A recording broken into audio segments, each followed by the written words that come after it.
established. You were a professor at MIT. You'd made a reputation. You had a terrific career ahead of you. You decided to become a political activist. Now, here is a classic case of somebody whom the institution does not seem to have filtered out. I mean, you were a good boy up until then, were you? Or you'd always been a slight, some of them you were a rebel? Yeah, pretty much. I had been pretty much outside. You felt isolated.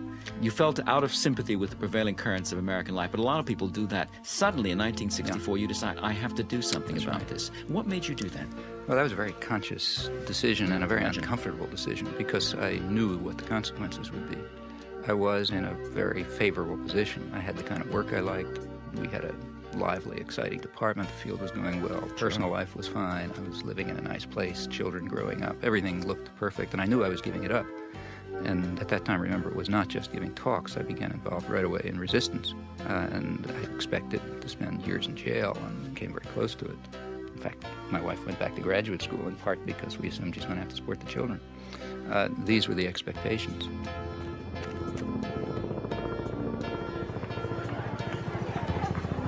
And I recognized that if I returned to these interests, which were the dominant interests of my own youth, life would become very uncomfortable.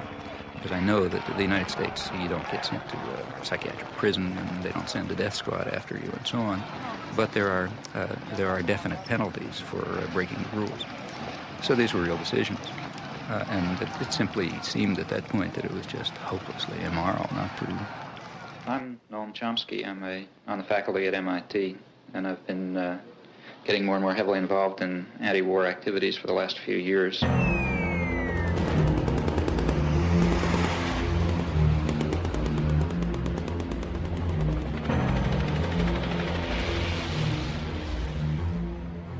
Beginning with writing articles and making speeches and speaking to congressmen and that sort of thing, and gradually getting involved more and more directly in resistance activities of various sorts.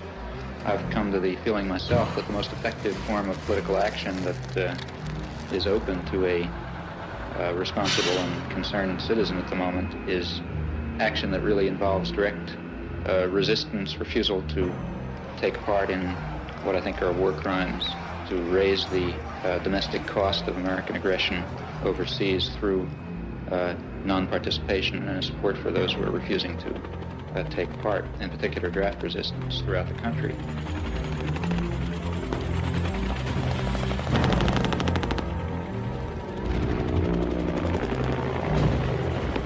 I think that we can see quite clearly some very, very serious defects and flaws in our society, our level of culture, our institutions, which are going to have to be corrected by operating outside of the framework that is commonly accepted. I think we're going to have to find new ways of political action.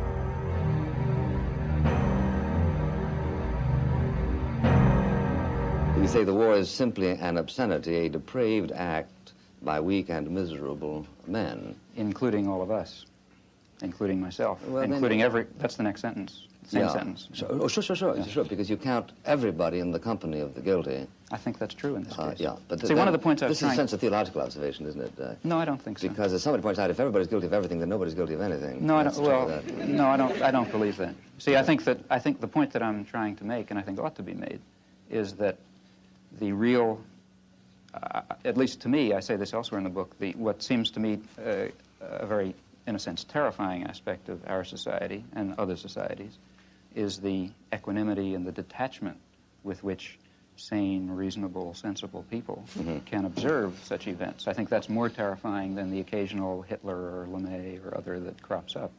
These people would not be able to operate were it not for this apathy and equanimity. And therefore, I think that it's, in some sense, the sane and reasonable and tolerant people who share a very serious burden of guilt that they very easily throw on the shoulders of others who